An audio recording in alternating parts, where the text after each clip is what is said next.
Assalamu alaikum wa rahmatullahi wa barakatuh. Kamar yadda ne alƙawari zan fassara proving na almighty formula. Wannan shine bayaninsa da Hausa.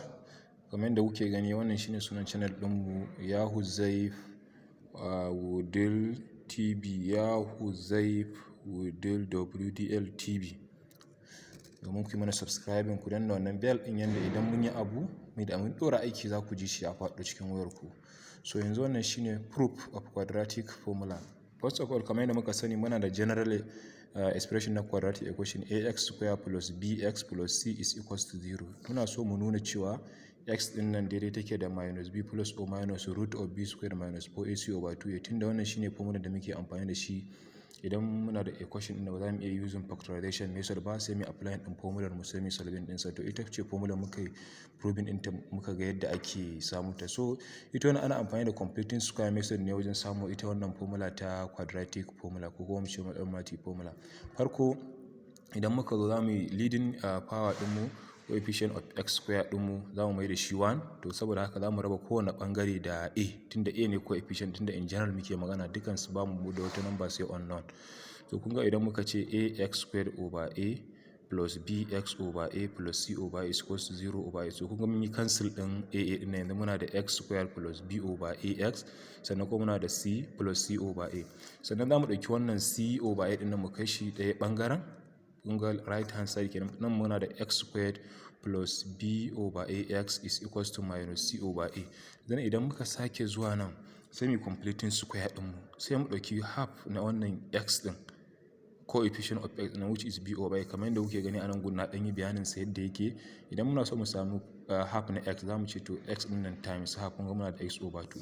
Idan muna so mu samu half na x over 2, za mu ce to x over 2 times 1 over 2, kun ga za mu x over 4. Duk abin da za mu nemo half din sa muka yi times 1 over 2 zai bamu. To yanzu muna da coefficient na b over a. To me half din b over a shine 1 over 2, which is equals to b over 2a. To idan muka ɗauki square ɗinsa, b over 2a shine half ɗinmu na b over a. So muka yi square ɗinsa za mu add ɗinsa to both side domin mu completing ɗin square ɗinmu. To idan muka kalli nan gurin, muna da x square plus b over a x, then kuma half ɗin muka yi square ɗinsa domin mu completing ɗin square ɗinmu, ya zama b over 2a then square is equals to minus c plus b over 2a square. Kun ga mun ƙara a kowane ɓangare kenan. So idan muka ci gaba, za mu ɗauki wannan b over 2a square and x square domin mu completing ɗin square ɗin. Yanda idan muka buɗe wannan bracket, kuma mun yi discarding ɗin b over ax wacce muka ɗauki half ɗinta muka ƙara a kowane ɓangare. To idan ka buɗe wannan bracket ɗin zai dawo mana da nan gurin. Saboda haka shine completing square ɗinmu.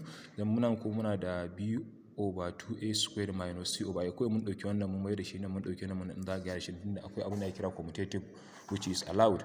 To yanzu idan muka ɗauki square root to both side, kun san wannan root ɗin zai tafi da wannan root ɗin. Yanzu muna da x plus b over 2a, nan kuma muna da plus or minus root of b square over 4a square minus c over a. Nan gurin abin da muka shi ne mun ɗauki LCM which is 4a square. So idan muka ce 4a square into 4a square zai bamu 1.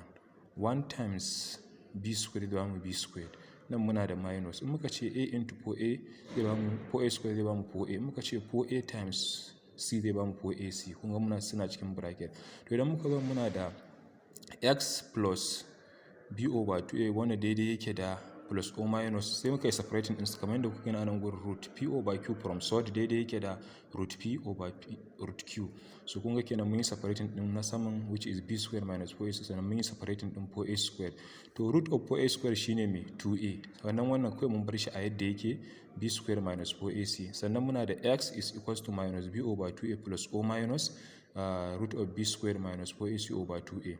So yanzu idan muka nemo LCM na 2a da 2a, LCM ɗinmu shine mai 2a. Kuma a duk lokacin da muke da denominator ya kasance the same, kawai za mu yi adding ɗin numbers ɗinmu na sama. Saboda haka muna da x is equals to minus b plus or minus root of b square minus 4ac over 2a. Kun ga kenan formular mu ita ce x is daidai yake da minus b plus or minus root of b square minus 4ac over 2a. Wannan shine formular mu. Kar ku manta ku yi mana subscribing Muhdhuzaifawudil WDL which is Wudil TV.